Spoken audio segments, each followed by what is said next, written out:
First ఏడవాలనిపిస్తుంది. ఏడ్చిన తర్వాత మళ్ళీ కామెంట్స్ పెట్టద్దు. తెలిసే ఎవరు మన చుట్టూ లేకపోతే, అసలు అబ్రాడ్లో ఒక ఫ్యామిలీ మెంబర్ లేకుండా, డిపెండెంట్ లేకుండా లైఫ్ లీడ్ చేస్తున్న వాళ్ళకి దండేసి దండం పెట్టచ్చు గైస్. నాకు తెలుసు అబ్రాడ్ లైఫ్ చాలా కష్టంగా ఉంటుంది అని చెప్పి మళ్ళీ కామెంట్స్ పెట్టద్దు. తెలిసే పోయింటారు కదా అది ఇది అని చెప్పి. నచ్చితే వీడియో చూడండి, లేదంటే స్కిప్ చేయండి, నో ప్రాబ్లం. ఒక 3 days హెల్త్ బాగాలేక ఇంట్లో ఉంటే కానీ నాకు అర్థం కాలేదు. ఒక మనిషి మన పక్కన లేకపోతే, మనకంటూ ఎవరు మన చుట్టూ లేకపోతే అసలు ఎలా ఉంటుంది ఏంటి అని చెప్పి. అసలు ఫిజికల్గా చాలా స్ట్రాంగ్, మెంటల్గా చాలా స్ట్రాంగ్. నేను ఏదైనా చేసుకోగలుగుతా, లేస్తున్నా, ఫుడ్ చేసుకుంటున్నా, బాక్స్ తీసుకుంటున్నా, వర్క్కి పోతున్నా, వస్తున్నా, ప్రతి ఒక్కటి మేనేజ్ చేసుకుంటున్నా అనుకునేదాన్ని. ఎంత డిప్రెషన్ వస్తుంది, ఎంత స్ట్రెస్ వస్తుంది అసలు ఎక్స్ప్లెయిన్ కూడా చేయలేను నేను.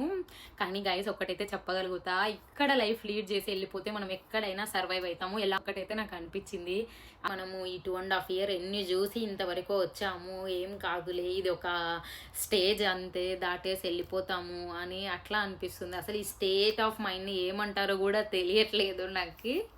ఉండి లైఫ్ లీడ్ చేస్తున్న ప్రతి ఒక్కరు చాలా చాలా స్ట్రాంగ్. మీరు ఏదో ఒక పాయింట్లో వీక్గా అనిపించినా కూడా మీరు పాస్ట్లో మీరు ఎన్ని ఫేస్ చేసి ఇక్కడికి వచ్చింటారు అనేది ఒక్కటి గుర్తుపెట్టుకోండి చాలు. ఇంకా ముందుకు వెళ్ళిపోవచ్చు అంతే. Video for more.